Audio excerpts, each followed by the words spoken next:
أعوذ بالله السميع العليم من الشيطان اللعين الرجيم.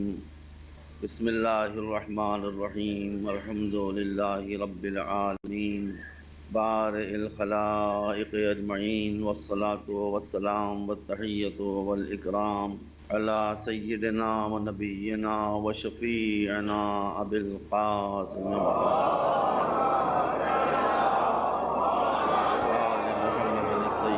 الطاهرين المعصومين الهداة المهديين الذين أذهب الله عنهم الرجس وطهرهم تطهيرا. أما بعد، فقال الله سبحانه تبارك وتعالى وهو أصدق الصادقين: يا أيها الناس إنا خلقناكم من ذكر وأنثى وجعلناكم شعوبا وقبائل لتعارفوا ان اکرمکم عند اللہ اتقاکم. صلوات محمد.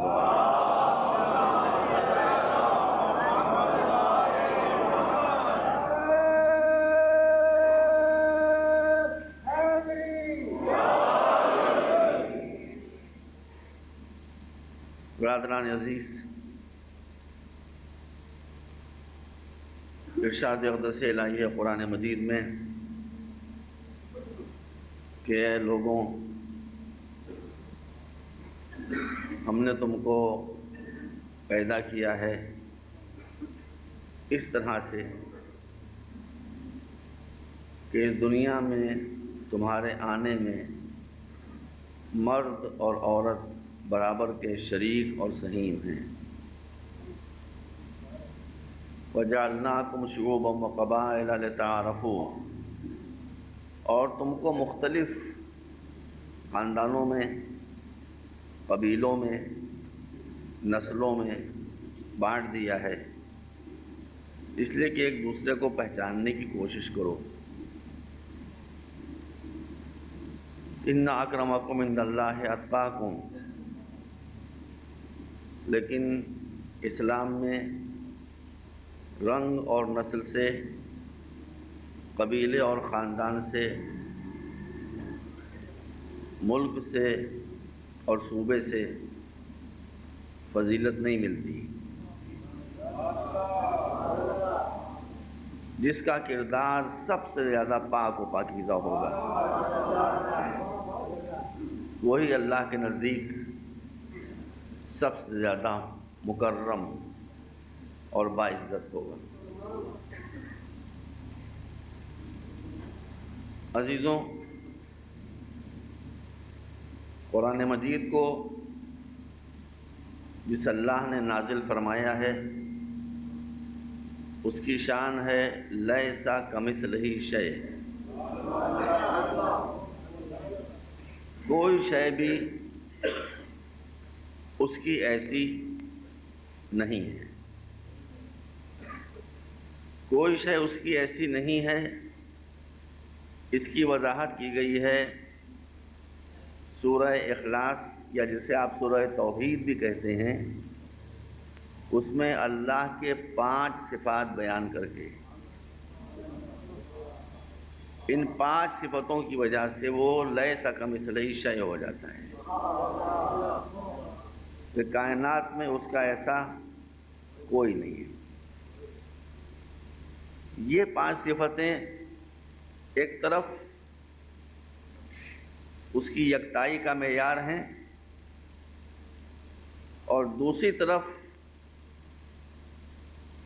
سچے خدا کی ہونے کی علامتیں ہیں. قرآن کہتا ہے کہ یہ 5 صفتیں جس میں پائی جائیں، اگر وہ خدا کے علاوہ بھی کوئی اور ہو تو اس کو خدا مان لو، مگر یہ 5 کوالٹیز اس میں ہونا چاہیے، یہ 5 صفتیں اس میں ہونا چاہیے. بسم اللہ الرحمن الرحیم کے بعد ارشاد ہوتا ہے قل هو اللہ احد. پہلی صفت کہ وہ ایک ہے.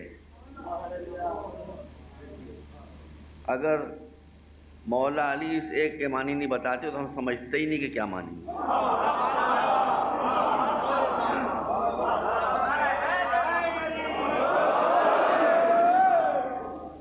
دیکھیے جنگ صفین ہو رہی ہے، قیامت کی جنگ،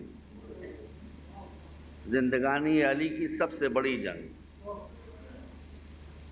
ہزاروں لوگ اس میں مر گئے، اور عین جنگ کے عالم میں ایک شخص آتا ہے اور کہتا ہے کہ اللہ ایک ہے، اس کے کیا معنی ہے؟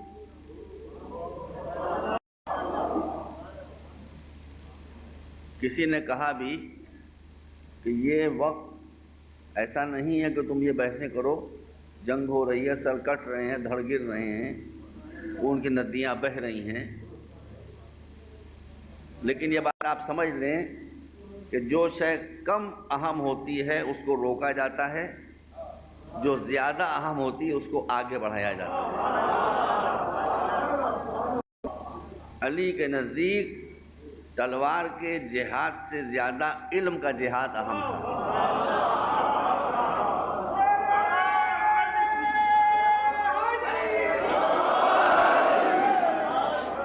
اس لیے علی نے جنگ کو روکا اور کہا کہ نہیں، پہلے میں اس کی بات بتاؤں گا، یہ دنیا میں کسی نے نہیں کہا ہے۔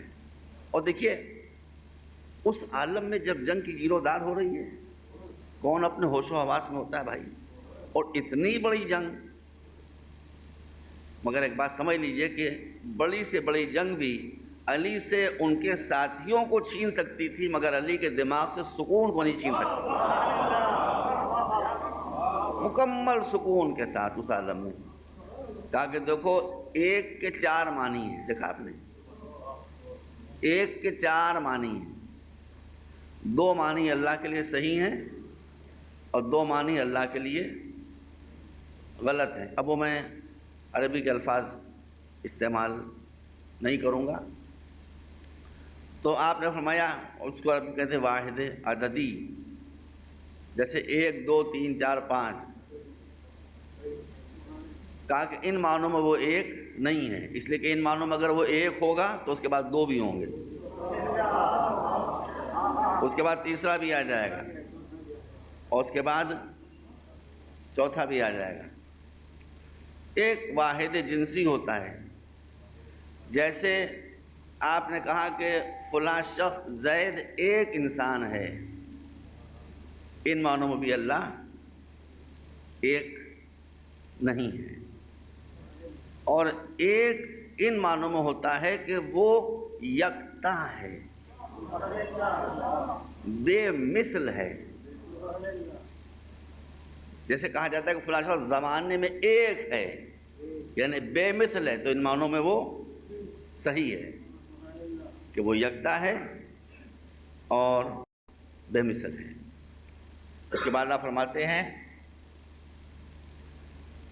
کہ چوتھے معنی یہ ہیں کہ وہ ایسا ایک ہے کہ نہ اس کے دو ہو سکتے ہیں نہ اس کا آدھا ہو سکتا ہے۔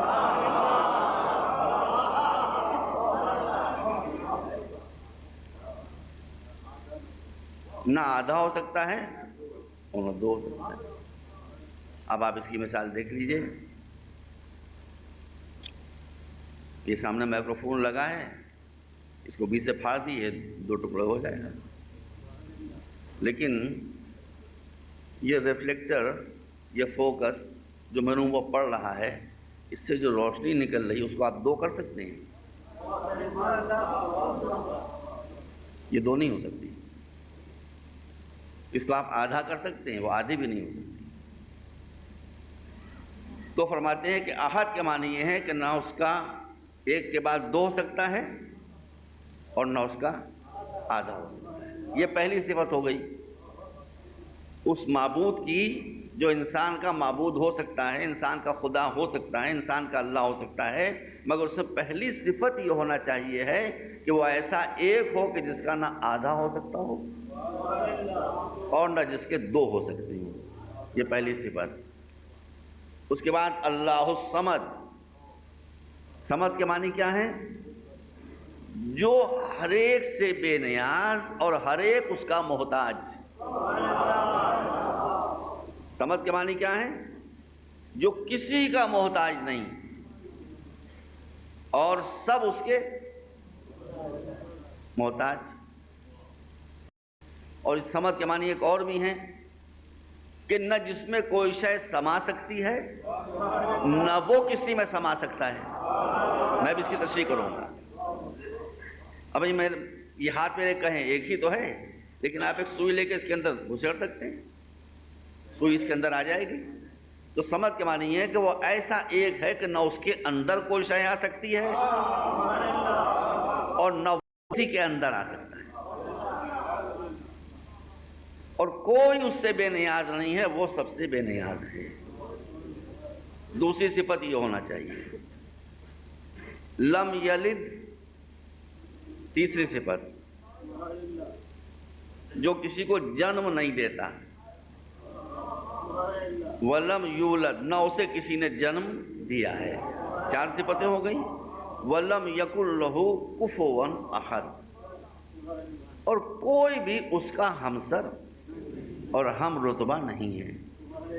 باپ مجھے تھوڑی سی آپ یاد دے دیں. دنیا میں جو خدا مانے جاتے ہیں آپ دیکھیں، مختصر عرض کروں کہ ان میں یہ صفتیں پائی جاتی ہیں کہ نہیں پائی جاتی ہیں. حضرت عیسیٰ کو خدا کہا جاتا ہے. خود عیسائیوں میں ایک بہت بڑا اسکالر تھا، جو کہا جاتا ہے کہ خدا، روح القدس اور مریم مل کے، یہ 3 مل کے ایک ہوتے ہیں. اور فرمایا آپ نے یہ 3 مل کر ایک ہوتے ہیں. تو اب یہ بچے یہاں کالج وغیرہ کے ہوں گے، ان کے بھی ذوق کچھ باتیں مجھے کہنا پڑتی ہیں. انہوں نے سنا ہوگا ایک بہت مشہور اٹیلین سائنٹسٹ گزرا ہے، برونو. اس نے یہی بات کہا تھا کہ بھائی سیدھا سا حساب یہ ہوتا ہے کہ ایک اور ایک اور ایک مل کر 3 ہوتے ہیں. کیا غلط کہا اس نے؟ 1 + 1 + 1 = 3. یہ کیسے ہوگا کہ ایک اور ایک اور ایک مل کر ایک ہو؟ یہ مجھے سمجھا تو میں تمہارے نظریے کا قائل ہو جاؤں گا. تو یہ نظریہ احد سے کٹ رہا ہے. ہندوؤں میں نظریہ ہے کہ بھگوان کسی انسان کی شکل میں اوتار لے لیتا ہے، یعنی اس کے جسم میں سما جاتا ہے. اس میں عقلی لحاظ سے محال یہ بات ہے کہ انسان کا جسم کتنا ہی بڑا ہو مگر محدود ہوتا ہے. اللہ لا محدود ہے، تو لا محدود محدود کے اندر آ کیسے سکتا ہے؟ جو لا محدود ہے بیٹا، وہ محدود کے اندر کیسے آ سکتا ہے؟ اس لیے یہ نظریہ خلاف عقل ہے. اب ایک عیسائیوں کا فرقہ وہ ہے جو حضرت عیسیٰ کو بیٹا کہتا ہے.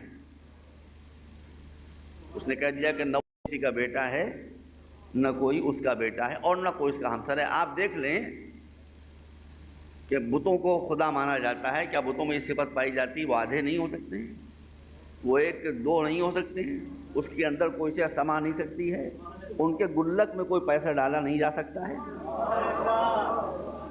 سمجھ رہے ہیں؟ تو سچا معبود وہ ہے، اور ایسا معبود سوائے اس کے اور کوئی نہیں ہے. موضوع میں لے کے چلا ہوں انشاءاللہ، لیکن مجھے ہر قسم کی جو یہاں تشریف لائے ہیں افراد، ان کا لحاظ رکھنا پڑتا ہے. ایک مرتبہ صلوات بھیجیں آپ.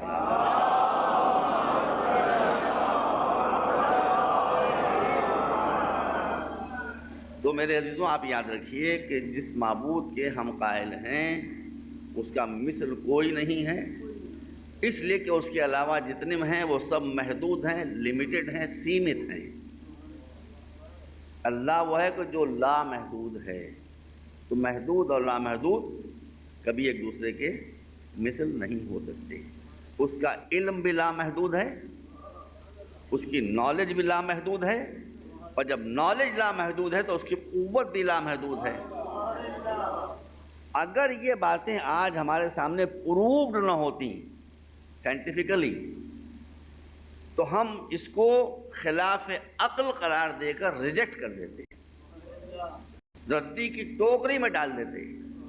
مگر کیا جائے کہ بظاہر یہ ناممکن دکھائی دینے والی باتیں سائنٹیفکلی پروفڈ ہو گئی کہ یہ ایسی ہی ہیں. آپ مجھے بتائیے اس انگوٹھے میں کتنی جگہ ہے؟ 1 انچ بھی تو جگہ نہیں ہے. یہ قرآن نے تو کہا ہے کہ بلا قادرین علی نسویہ بنانا، لیکن لوگ اس کے معنی بھی نہیں سمجھے تو اس وقت۔ مگر آج سائنٹیفکلی یہ بات ثابت ہو چکی ہے کہ اب تک پہلے انسان سے لے کر آج تک اور آج سے لے کر قیامت تک جتنے انسان پیدا ہوں گے، جتنے انسان پیدا ہوں گے، ان کے ہاتھوں کے انگوٹھے کے نشان الگ الگ ہوں گے۔ کیسے ممکن ہے یہ بھائی؟ کیسے ممکن ہے؟ اس وقت 4 ارب آدمی ہیں، 6 ارب دنیا کی آبادی ہے، 6 ارب انسانوں کے تھمب امپریشنز اتنے الگ ہیں۔ ابھی میں کچھ مہینے پہلے لکھنؤ میں ایک ڈاکومنٹ پر میں سائن کرنے کے لیے گیا کورٹ میں، تو وہاں میں نے دستخط کیے، دستخط کے بعد وہ پیڈ لے کر آگے کہ انگوٹھا بھی لگائیے مولانا صاحب۔ میں نے کہا دستخط تو میں نے کر دی، انگوٹھا میں کوئی جاہل تھوڑی ہوں، انگوٹھا کیوں لگاؤں؟ ان کا دستخط کی نقل ہو سکتی ہے، ماشاءاللہ۔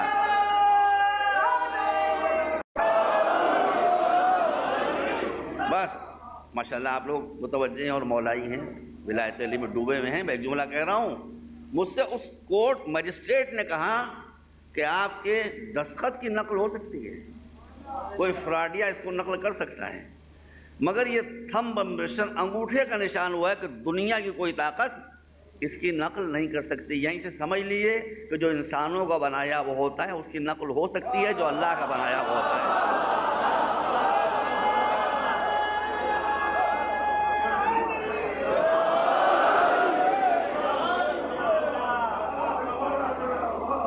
کچھ آپ لوگوں کی معلومات میں بھی تو اضافہ ہونا چاہیے۔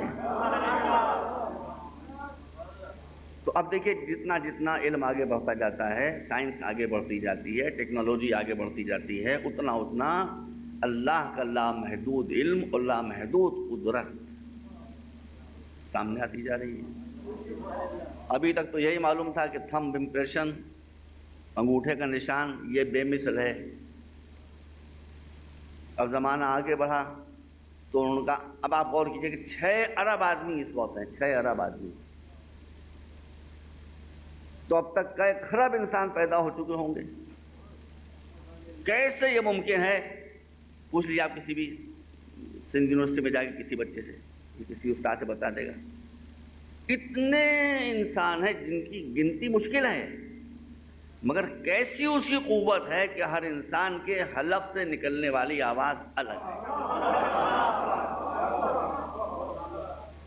ہر انسان کی آواز الگ۔ اور اب آپ نے دیکھا ہوگا، میں بھی آیا تو کراچی ایئرپورٹ تو بھی لگ گئے ہیں چھوٹے چھوٹے کیمرے، ان کیمروں سے آپ کی صورت نہیں کھینچتے، صورت کی تصویر نہیں کھینچتے، آنکھ کی پتلی کی تصویر لیتے۔ ان کا کہ اب لیٹسٹ ڈسکوری یہ ہے کہ کسی انسان کی آنکھ دوسرے انسان کی آنکھ سے نہیں ملتی، ہر انسان کی آنکھ الگ ہوتی ہے۔ اور اب اس کے بعد کچھ باٹنی کے بچے یہاں بیٹھے ہیں تو ان سے پوچھ لیجئے، درختوں کی کچھ تعداد ہے؟ آم کے کتنے درخت ہیں، کھجور کے کتنے درخت ہیں، نیم کے کتنے درخت ہیں، کوئی تعداد ہے؟ اور ہر درخت میں کتنی پتیاں ہیں؟ کچھ شمار ہے؟ اور کب سے یہ درخت چلے آ رہے ہیں؟ کچھ شمار ہے؟ کب تک یہ درخت رہیں گے؟ کچھ شمار ہے؟ بیٹا میرے بچوں سنو، اپنے معبود کو پہچانو، یہ اس کی قدرت کاملہ ہے کہ نیم کے اگر اربوں درخت اب تک پیدا ہو چکے ہیں تو ان اربوں درختوں کی کھربوں پتیاں، ایک پتی دوسری پتی سے نہیں ملتی۔ جب ہم نے ایسا معبود پایا ہے، جب زمین عقیدت اس کے سامنے جھکائی ہے، اس کے سامنے سجدہ نہ کریں تو کیا کریں؟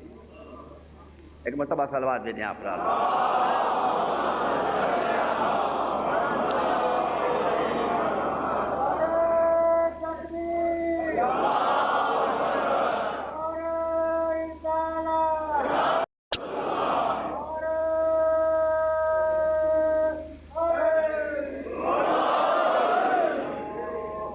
بھیا نعرہ حیدری آپ سے اچھا نہیں لگتا کوئی جوان آدمی لگوایا بھائی۔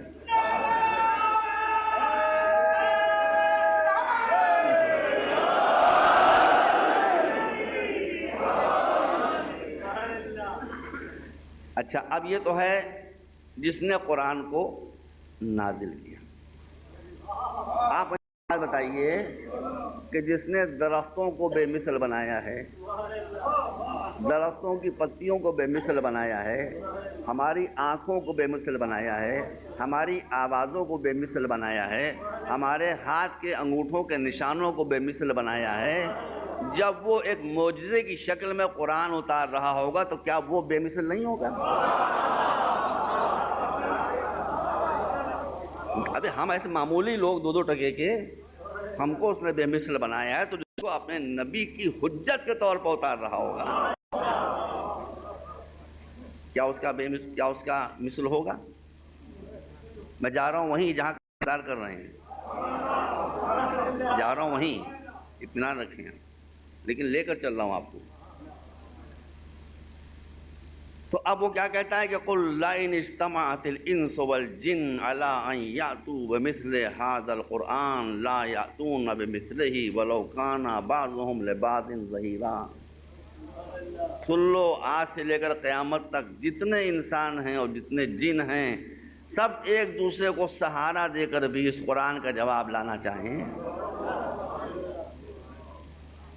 اس قرآن کا مثل لانا چاہیں،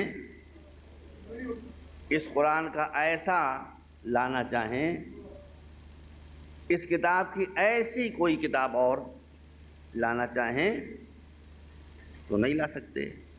پھر عرض کروں آپ کو قرآن کی شان کیا ہے کہ سارے دنیا کے جن اور انسان پہلے دن سے لے کر قیامت کے دن تک مل کر اجماع کر کے اگر قرآن کا جواب لانا چاہیں تو نہیں لا سکتے۔ تو جب ساری دنیا کے انسان مل کر قرآن کا جواب نہیں لا سکتے ہیں تو جو وارث قرآن ہے اس کا جواب کہاں سے لا سکتے ہیں؟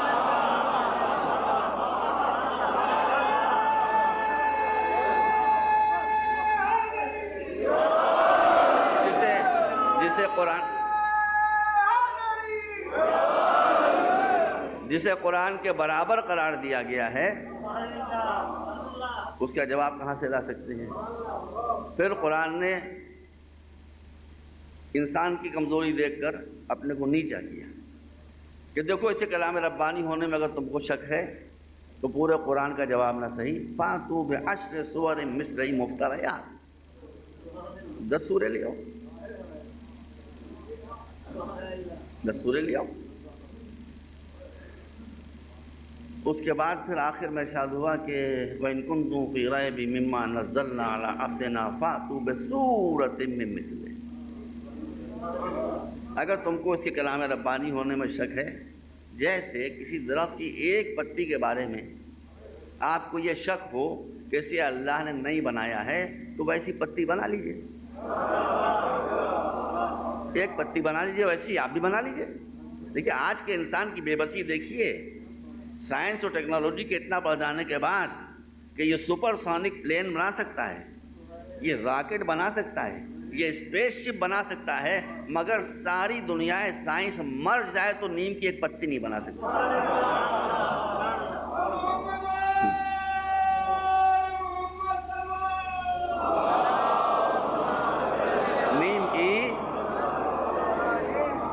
نیم کی پتی نہیں بن سکتی۔ تو اب قرآن نے کہا ایک سورہ کا جواب لیا۔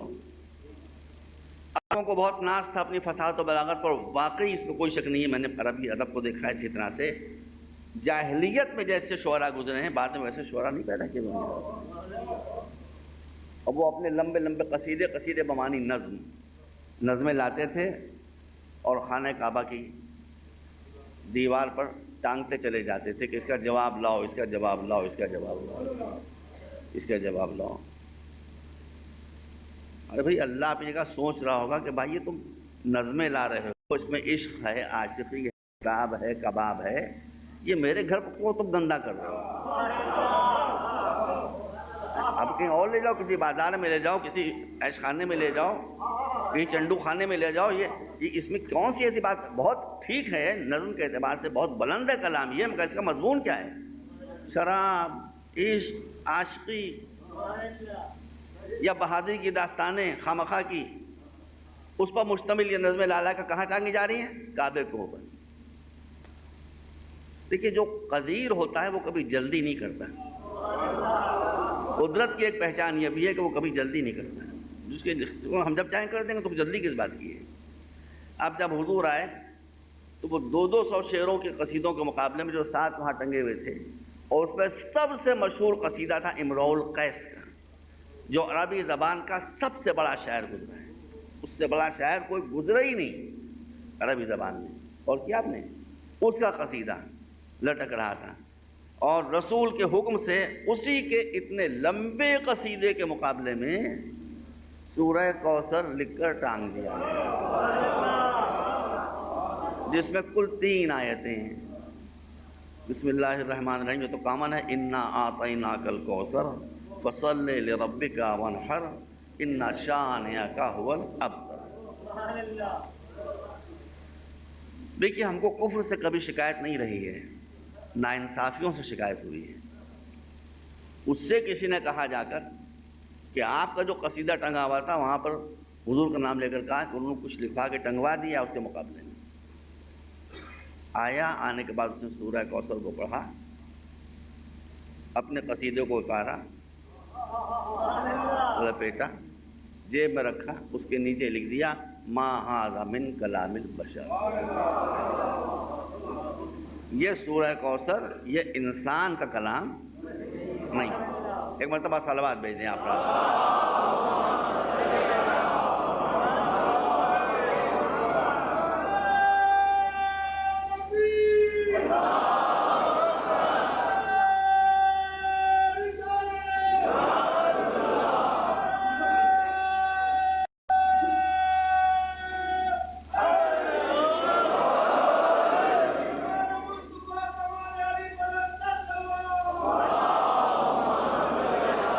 اچھا،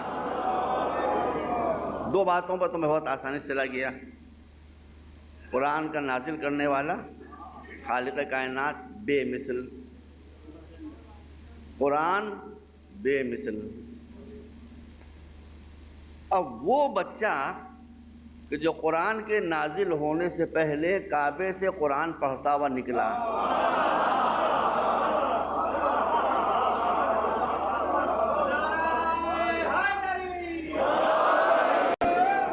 نہج البلاغہ آپ لوگوں کے گھر میں موجود ہوگی، آپ دیکھ لیجئے. جنگ صفین میں قبلہ تشریف فرمائے عرفانی صاحب، یہ تو عرفانی ہے بھائی، ان کو کون بات نہیں معلوم ہوگی. تو جنگ صفین میں جب جنگ کی پوزیشن بگڑی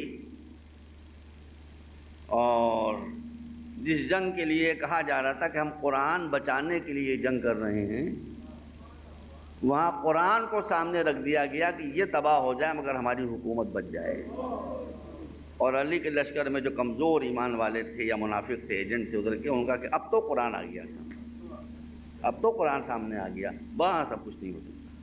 تو میں نے اس لیے حوالہ دیا آپ کو کہ سمجھے میں کوئی جب سے میں نے کہا نہج البلاغہ میں آپ دیکھ لیں. اس وقت مولانا نے فرمایا کہاں جا رہے ہو، ظاہرہ قرآن و باطنہ عدوان انا القرآن الناطق.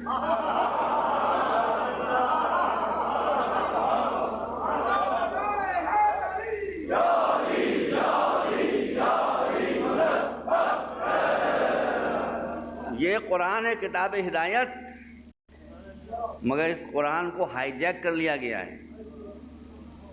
اب اس کے ذریعے سے تمہیں دھوکہ دیا جا رہا ہے. انا القرآن الناطق، یہ قرآن صامت ہے، میں قرآن ناطق ہوں. یہ مولا نے خود کہا ہے، مولا نے خود کہا ہے، ہم تھوڑی کہتے ہیں ان کو. انہوں نے فرمایا میں بولتا ہوا قرآن ہوں. تو اب قرآن صامت اگر بے مثل ہے تو قرآن ناطق کو بھی بے مثل ہونا چاہیے. اور اس کے بے مثل ہونے کی گواہی میرا ایسا جاہل و گناہگار اور سیاکار انسان نہ دے. میری حیثیت کیا ہے؟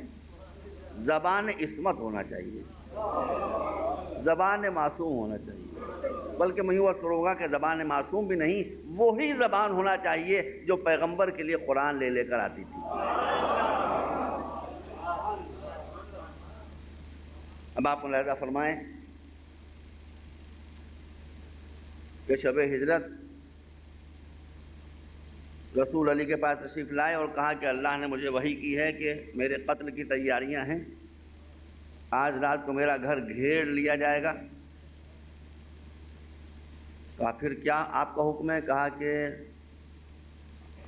میری خواہش یہ ہے اللہ کے حکم سے کہ تم میرے بستر پر سو جاؤ۔ بھائی کیسے سو جائے گا آدمی؟ اب آپ یہاں کے حالات تو دیکھ ہی رہے ہیں، ابھی 3 چینی انجینئرز کو حب میں قتل کر دیا گیا۔ یہاں کس کی ٹھکانا ہے؟ کوئی آدمی مجھے یہاں سے پکڑ لے جائے ادھر جنگل میں کہیں اور لے جا کر وہاں مجھے کسی پلنگ پر لٹائے اور لٹانے کے بعد میرے سینے پر کلاشن کوف رکھے اور کہ ہم تم سے کچھ نہیں چاہتے، نہ پیسہ چاہتے ہیں، نہ روپیہ چاہتے ہیں، نہ سونا چاہتے ہیں، نہ چاندی چاہتے ہیں، یہ کلاشن کوف تمہارے سینے پر رکھی ہے اور ہم تم سے کہہ رہے ہیں سو جاؤ۔ اب کیسے سو رہا ہے آدمی؟ سو سکتا ہے آدمی؟ میں کہوں گا بھائی یہ کلاشن کی نال نہیں ہے، ملک الموت کی آنکھ ہے، پہلے اس کو ہٹاؤ یہاں سے۔ میں کیسے سوؤں گا؟ ایک کلاشن کوف ہو تو بیٹا کوئی نہیں سو سکتا۔ کلاشن کوف کے سائے میں کون سوئے گا؟ میں کہوں آپ 3 دن کھڑے رہیے، میں نہیں سو پاؤں گا، میں سو نہیں پاؤں گا۔ ایک ہتھیار اگر ہو تو آدمی نہیں سو سکتا، وہاں 40 تلواریں۔ اور فرمائیے گا، علی پوچھتے ہیں کہ یہ فرمائیے کہ اگر میں آپ کے بستر پر سو جاؤں تو آپ کی جان بچ جائے گی؟ میری کا تو سوال ہی نہیں ہے، آپ کی جان بچ جائے گی؟ رسول نے کہا ہاں اللہ نے وعدہ کیا ہے کہ تم اگر میرے بستر پر سو جاؤ گے تو میری جان بچا لے گا۔ کسی نے کہا نہیں تھا، قرآن میں حکم نہیں آیا تھا، میں پوری ذمہ داری سے کہہ رہا ہوں، رسول نے حدیث میں کہیں نہیں فرمایا تھا، مگر جیسے ہی رسول نے فرمایا کہ ہاں میری جان بچ جائے گی، ویسے ہی علی نے تاریخ اسلام میں پہلا سجدہ شکر کیا۔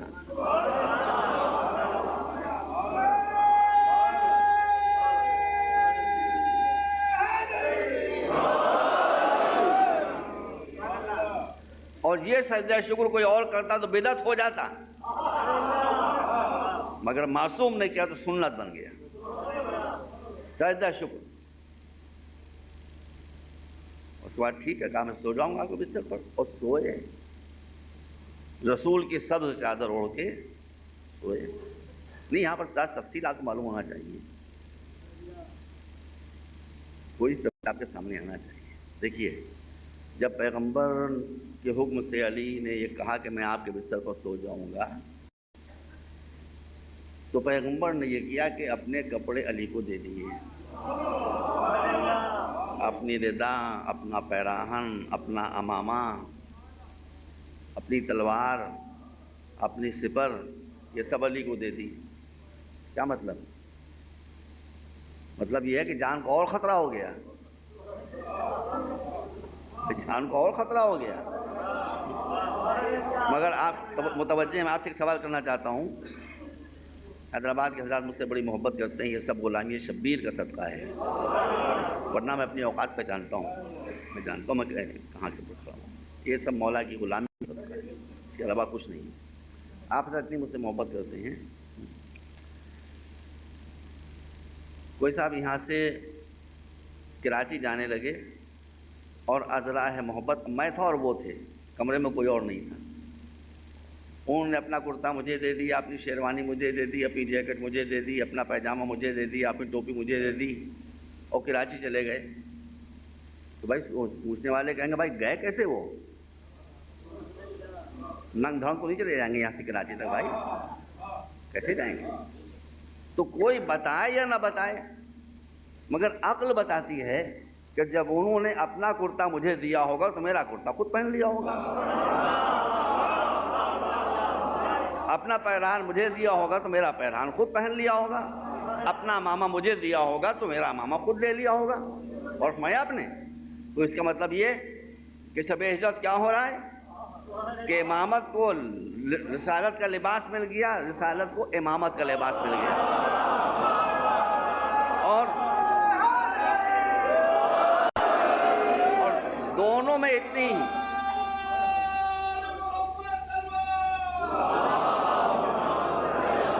بس دنیا دیکھے، علی اور رسول کے سن میں 30 سال کا فرق تھا، 30 سال کا فرق تھا، مگر علی اور رسول میں 30 سال کا فرق تھا، امامت اور رسالت کے قد و قامت میں فرق نہ تھا، اسی لیے رسالت کا لباس امامت کے تنگ نہ ہوا، امامت کا لباس رسالت کے تنگ نہ ہوا۔ بس اب علی نبی کا لباس پہنے ہوئے، نبی کے بستر پر نبی کی چادر اوڑھے ہوئے آرام کر رہے ہیں۔ ابھی تک خیریت ہے۔ کیا خیریت ہے؟ خیریت یہ ہے کہ بھائی لباس نبی کا ہے، چادر نبی کی ہے، امامہ نبی کا ہے، سپر نبی کی ہے، تلوار نبی کی، صورت تو نبی کی نہیں ہے۔ تو مشرکین آئیں گے اور چادر الٹیں گے تو پہچان لیں گے بھائی تو کوئی اور ہے، مگر رسول نے وہی صحیح کسر ہی پوری کر دی۔ فرمایا کہ تم جب میرے بستر پر لیٹو گے تو اللہ تم کو میری شبیہ بنا دے گا۔ اب توجہ فرمائیے گا، یہ بات میرے ذہن میں ابھی میں ممبر پہ جھوٹ نہیں بولتا، اب یہ میرے ذہن میں بات آئی ہے۔ آپ نے رسول نے کیا فرمایا کہ جب تم میرے بستر پر لیٹو گے تو اللہ تم کو میری شبیہ بنا دے گا۔ تو اب اگر ہم شبیہ بنائیں تو اسے بدعت قرار نہ دیں،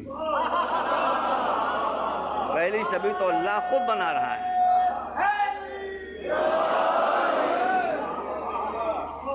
وہ بھی صحیح کسر پوری ہو گئی۔ اور اس کے لیے آپ تاریخ کو دیکھیں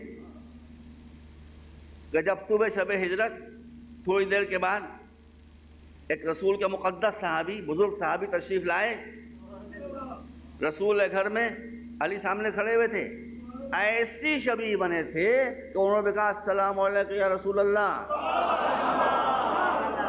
نے فرمایا میں رسول اللہ نہیں ہوں، میں تو علی ہوں۔ آپ علی ہیں؟ آپ کی صورت رسول کیسی ہو رہی ہے؟ بس توجہ فرمائیے گا۔ اب علی بستر نبی پر آرام کر رہے ہیں۔ میں کہاں لے کے جا رہا ہوں آپ کو کہ خالق کا کوئی مثل نہیں، قرآن کا کوئی مثل نہیں۔ اب علی نبی کے بستر پر آرام کر رہے ہیں، ادھر ایک مرتبہ فخر و مباحت کی نظروں سے ملائکہ کو مالک کائنات دیکھتا ہے اور جبرائیل و میکائیل سے کہتا ہے کہ جبرائیل و میکائیل میں نے تم دونوں کا آپس میں بھائی بنایا۔ اب وہ اللہ بھائی بنا دے، بھائی بنا دے یا بیٹا بنا دے، بھائی بنا دے یا بیٹا بنا دے، اس کو تو کوئی روک نہیں سکتا۔ ٹھیک ہے، بھائیوں کا کہا کہ ایک کی عمر کم ہے ایک کی عمر زیادہ، یہ نہیں بتاؤں کس کی زیادہ ہے کس کی کم ہے۔ کہا ارشاد کیا ہے؟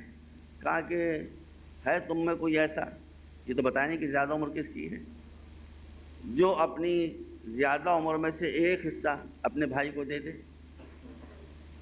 کہا پالنے والے عبادت کر سکتے ہیں، اثار نہیں کر سکتے، اپنی جان کا حصہ نہیں دے سکتے۔ کہا نہیں دے سکتے نا، جھک کے دیکھو، میں نے علی کو محمد کا بھائی بنایا اور وہ اپنی جان میرے حبیب پر نثار کر۔ جاؤ آج زمین کا مرتبہ عرش سے زیادہ ہے،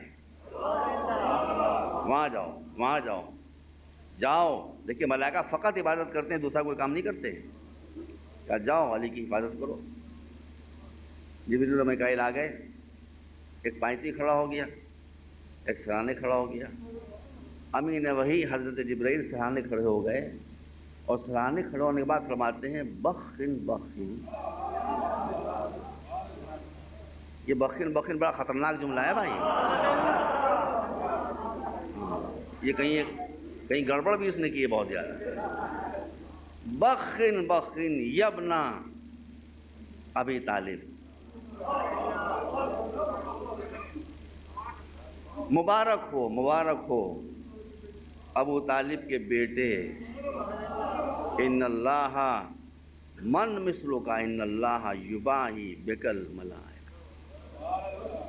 کیا کہہ رہے ہیں؟ ابو طالب کے بیٹے مبارک آپ کا تو کوئی مثل ہی نہیں ہے۔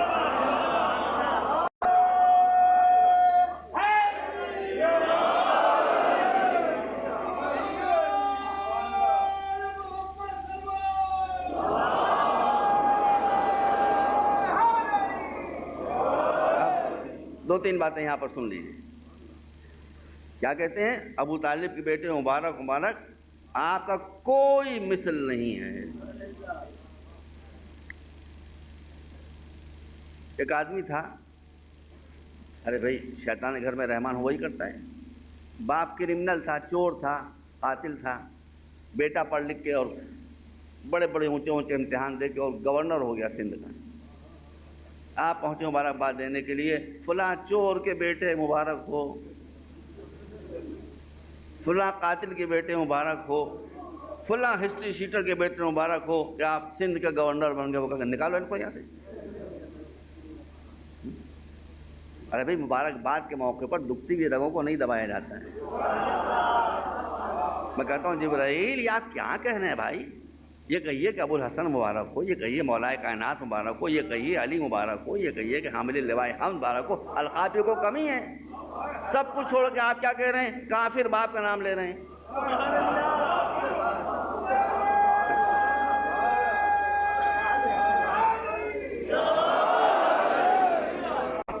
یہاں تک تو میں کہتا ہوں، اگر یہاں سے میرے استاد ان کا جملہ میں آپ کو دہرا دوں، میرے استاد کا جملہ بڑا پیارا جملہ ہے. بات ٹھیک ہے، یہ تو جواز ہو گیا اور ثبوت ہو گیا ایمان ابو طالب کا کہ کافر ہوتے تو مقام اذان ابو طالب کا نام نہ لیا جاتا. لیکن ضرورت کیا تھی کہنے کی؟ بس ضرورت کیا تھی کہنے کی؟ بڑی پیاری بات ان کے خدا ان کے درجات کو بلند کر. ضرورت اس لیے تھی کہ بستر پر لیٹ کر نبی کی جان بچانے کا سبق ابو طالب ہی نے سکھایا تھا.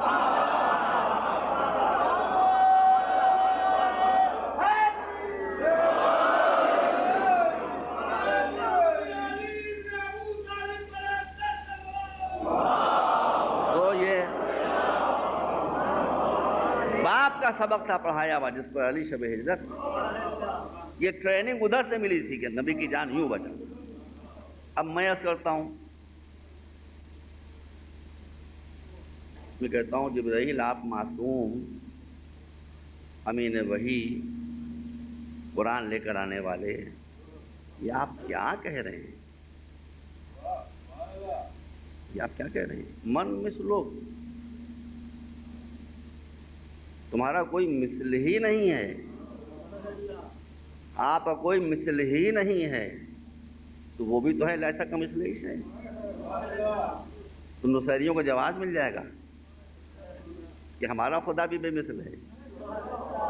بڑی ایک بات ذہن میں آ رہی ہے، کر رہا ہوں آپ کے سامنے. جبرائیل کہیں کہ میں ہوشیار ہوں، میں نے یہ نہیں کہا کہ بخن بخن لکا یا علی من مثلو، مبارک ہو مبارک اے علی، اے علی آپ کا کوئی مثل نہیں. اگر میں یہ کہتا تو نام سے نام مل جاتا، صفت سے صفت مل جاتی.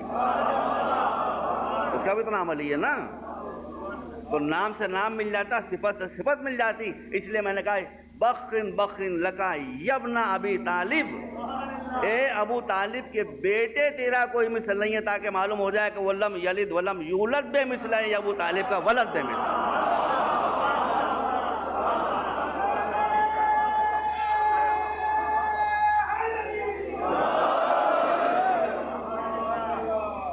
تو بس آپ ملاحظہ فرمائیں کہ اس کا کائنات میں کوئی مثل نہیں، ان کا مخلوقات میں کوئی مثل نہیں.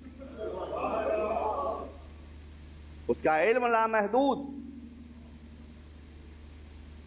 ان کا علم اسی کا عطیہ. مگر بس ایک جملہ کہہ رہا ہوں کہ اس کا علم مطلقاً لامحدود، ان کا علم بالنسبہ لامحدود، نسبی طور پر لامحدود. یعنی کسی کو ان کے علم سے کوئی نسبت نہیں ہوتی. اس کی قدرت لامحدود مطلقاً، یہ قدرت اسی کی دی ہوئی ہے، عطیہ اسی کا ہے. مگر ہم نے دیکھا تو یہی کہ کوئی مرحلہ ایسا نہیں تھا کہ جہاں علی بن ابی طالب نے کہا کہ اس بات کا جواب مجھے نہیں معلوم ہے. اور کوئی مرحلہ ایسا نہیں تھا کہ جہاں مولانا نے فرمایا ہو کہ یہ کام میرے بس میں نہیں ہے. اور یہاں تو مصیبت ہے کہ ہم لوگ حج کرنے کے لیے جاتے ہیں بھائی، وہاں ویزا خالی 2 شہروں کا ملتا ہے، تیسری جگہ جا ہی نہیں سکتے، مکہ مکرمہ اور مدینہ منورہ. یہ دیکھیے کتنی بڑی مصیبت ہے. لیکن کراچی میں بنوری ٹاؤن میں آپ کو یاد ہوگا مولانا سید محمد بنوری صاحب بڑے اچھے انسان تھے، اور ان کو بہکا دیا گیا تھا. لیکن بعد میں مجھ سے دوستی ہو گئی تو مجھ سے بہت قریب ہو گئے تھے، بالکل بدل گئے تھے، وہ بالکل بدل گئے تھے. اسی میں بیچارے مارے گئے، بیچارے غریب، اس سے ختم ہوا ان کا. انہوں نے مجھ سے خود مجھ سے بتایا، آپ نے ان کو دیکھا ہوگا، بڑے لمبے چوڑے آدمی تھے. کر لیں مولانا میں جب حج کرنے کے لیے گیا تو میں نے مدینے جا کر اسپیشل پرمیشن لی خیبر جانے کی. وہ خیبر وہاں سے بہت دور تھوڑی ہے. کر لے کہ میں وہاں خیبر گیا تو میرے حیرت کی انتہا نہیں رہی کہ وہ خیبر کا در جو مولا علی نے اکھاڑا تھا وہ ابھی تک خیبر سے کافی دور پر زمین پر پڑا ہوا ہے, ابھی تک پڑا ہوا ہے. یہ مجھ سے خود بتایا, ممبر پر کہہ رہا ہوں. کہا کہ وہ دروازہ ابھی تک پڑا ہوا ہے وہاں پر, جو اکھاڑ کے پھینکا تھا ہوتی دور آ کے گرا تھا. تو ہم لوگ 7-8 آدمی تھے, ہم لوگ 7-8 آدمی, اور ان کے وہی قد و قامت کے لوگ ہوں گے ان کے. تو ہم لوگ گئے کہ اس کو اٹھا کے دیکھیں. ہم 8 آدمی پسینے میں شرابور ہو گئے. اٹھانا تو دوسری بات ہے, اس کو ہلا بھی نہ پائے. دیکھیں وہ دروازہ آج ہی پڑا ہوا ہے, یہ ہسٹوریکل ایویڈنس ہے, تاریخی شہادت ہے کہ وہ دروازہ آج تک پڑا ہوا. کہنے کہ 8 آدمی بھی مل کے پھیلا نہ پائے. میرے دل میں آیا کہ میں کہوں, لیکن اس وقت تک وہ اتنے نہیں مجھ سے قریب آئے تھے, اس لیے میں نہیں کہہ سکا. منہ تک آ کے رہ گیا کہ مولانا وہ دروازہ توڑ جاتا, یہ علی کہہ دیتے آپ توڑ دیتے. ایک مرتبہ صلوات بھیجیں آپ راز.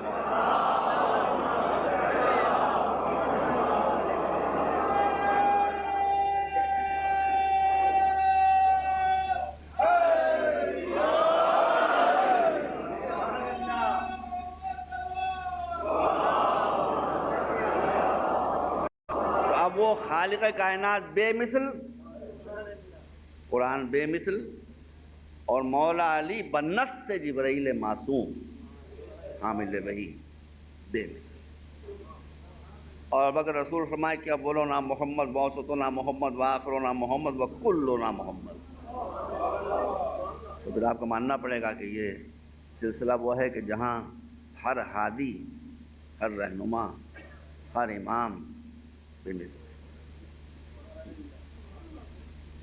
اور اب یہیں سے آپ کی خدمت میں عرض کروں, کیونکہ آیت جو میں نے شروع کی اس میں یہ ہے کہ ہم نے عورت و مرد سے ملا کے تم کو پیدا کیا ہے, تو اب ایک بی بی کا بھی ذکر ہو جائے آخر میں. اب آپ اس بی بی کا مرتبہ سمجھیے کہ جس کے وقت نکاح پیغمبر نے فرمایا کہ اگر علی نہ ہوتے تو فاطمہ کے برابر کوئی نہیں, کوئی کفو نہ ہوتا. آدم و منظور, آدم و آدم کے بعد جتنے آئے ہیں اس میں کوئی ایسا نہیں تھا جو میری بیٹی کا کفو ہوگا.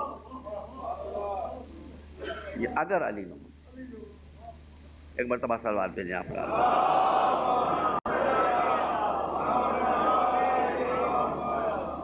بس برادران, یہ مجلسیں, اس میں فضائل بھی ہوتے ہیں, آپ حضرات خوش ہوتے ہیں, یہ بھی عبادت ہے, بہت بڑی عبادت ہے. میں خلوص سے مجلس پڑھ رہا ہوں یا نہیں پڑھ رہا ہوں یہ تو معبود بہتر جانتا ہے, مگر میں یہ جانتا ہوں کہ آپ خلوص سے آئے ہیں. یہ 10 بجے رات کو آپ یہاں تشریف فرما ہیں, آپ یہاں کچھ لینے کے لیے نہیں آئے, ذکر مولا کے عشق میں آئے ہیں. اس عشق کی بڑی قیمت ہے, اس محبت کی بڑی قیمت ہے. دیکھیے میں آپ کو بہکاؤں گا نہیں کہ آپ سب کچھ کریں, یہ بات الگ ہے, لیکن میں کیا کروں, رسول کی حدیث ہے.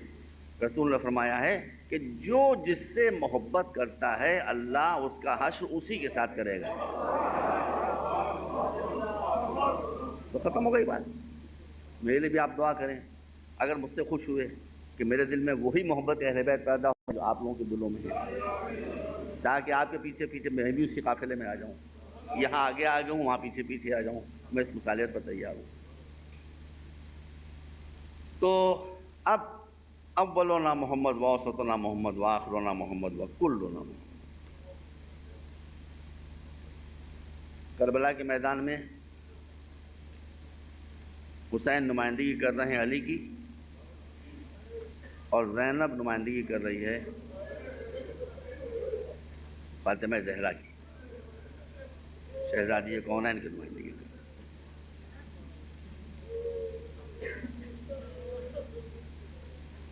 عزیزوں, میں نے دیکھا ہے روایت میں اور سنا بھی علماء سے, شیعہ اور سنی سب علماء سے میں نے سنا ہے. آج مجھے کچھ اور پڑھنا تھا لیکن آپ لوگوں نے کچھ اور پڑھوا دیا. تو سنی علماء کی یہاں بھی یہ روایت موجود ہے, ہمارے تو خیر ہے ہی.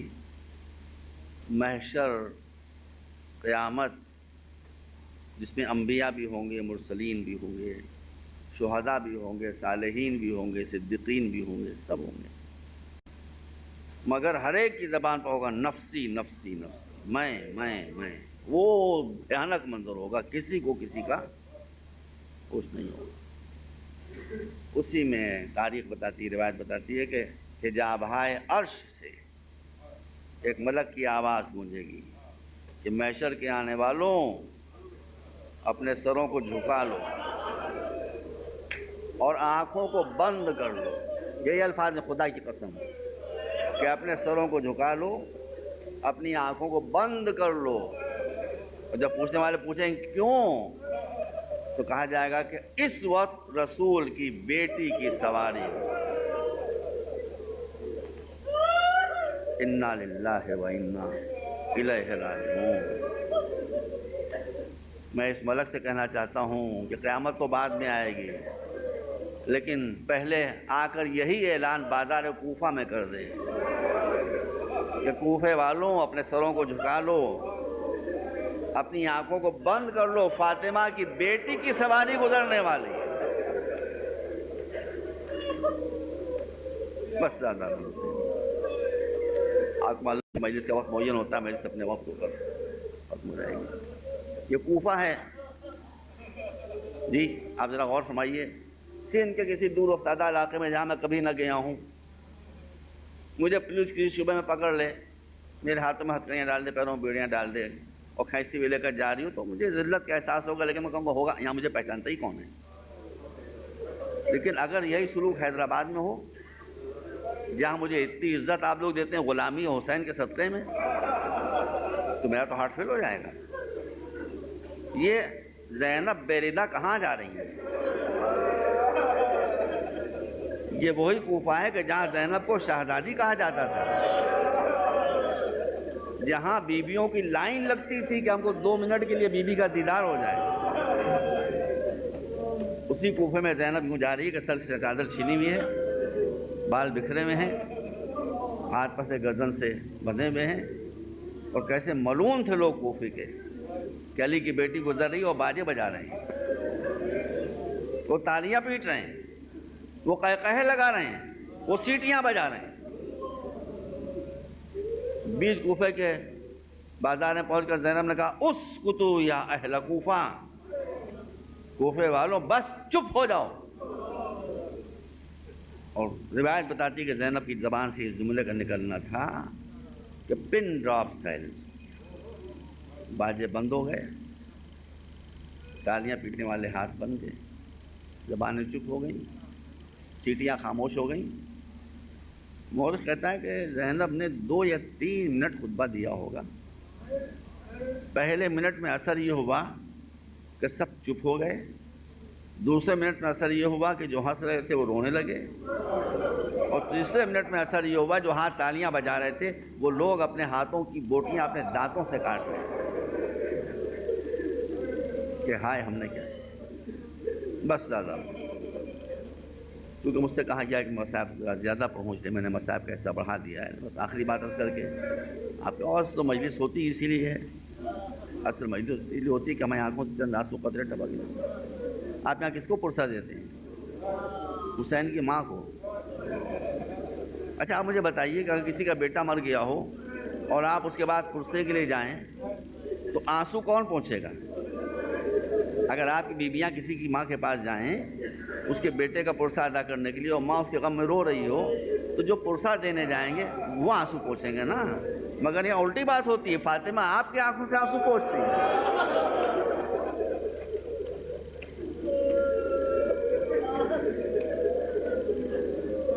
بس سادہ قافلہ کوفے کے دربار میں داخل ہوا۔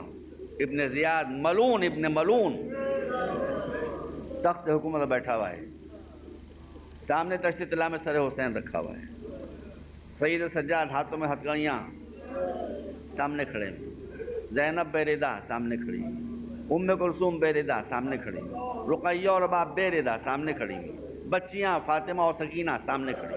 بس آخری بات، ایک مرتبہ ابن زیاد اشارہ کرتا ہے، کوئی کیا سمجھے کا اشارہ کیا؟ غلام گئے، تھوڑی دیر کے بعد ایک شیر کو زنجیروں میں جکڑے ہوئے لائے۔ کون ہے یہ پہچانا آپ نے؟ مختار ابن ابو عبیدہ ثقفی، جس نے خون ناحق حسین کا انتقام لیا، اس کو لے کر آئے۔ مختار دربار میں داخل ہوا مگر مختار نے ابن زیاد کو سلام نہیں کیا. کسی خوش آمدید نے کہا تم نے امیر کو سلام نہیں کیا. کہا مالی امیر سوا الحسین، سن لو میرا امیر سوا حسین کو کون ہے؟ میں اس کتے کو سلام کروں گا؟ میں سلام نہیں کروں گا. کہا غصہ نہ کرو. ابن زیاد نے کہا میرے پاس آؤ. آئے. کہا تم حسین سے بہت محبت کرتے ہو؟ کہا حسین کے نام پر میری جان قربان ہو جائے. کہا مگر محبت تو دو طرفہ ہوتی ہے، حسین تم سے بالکل محبت نہیں کرتے. کہا یہ کیسے ہو سکتا ہے، وہ بھی بڑے نوازتے ہیں. کہ اگر تم کو نوازتے ہوتے تو کوفے میں آتے تم کو اطلاع تو کرتے ہیں. وہ کوفے میں آئے تم کو اطلاع بھی نہیں دی. کہا ممکن نہیں کہ میرا مولا کوفے میں آئے. بس توجہ رکھیے گا، ممکن نہیں کہ میرا مولا کوفے میں آئے اور مجھے اطلاع نہ دے. کہا تم کوفے کی بات کرو، تمہارے مولا تو اسی دربار میں موجود ہیں. اب مختار نے گھبرا کے دیکھنا شروع کیا. کیا پہچانے زینب کو بھائی؟ بی بی کھڑی ہوئی ہے. گھبرا کے دیکھنا شروع کیا. کہا کہاں ہے حسین، کہاں ہے میرا مولا، مجھے دکھائی نہیں دے رہا. اشارہ کیا. غلام آگے بڑھا، دشت پر سے سرپوش ہٹایا، کٹے ہوئے سر پر نظر پڑی، منہ پر تماچے مارنا شروع کیے.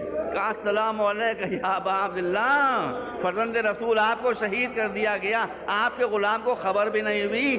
ابن زیاد نے کہا مختار کٹا ہوا سر دیکھ کر برداشت نہ کر سکے، ذرا سامنے دیکھو، والی کی بڑی بیٹی زینب ہے، یہ چھوٹی بیٹی ام کلثوم ہے، یہ حسین کے اہل احرام ہیں.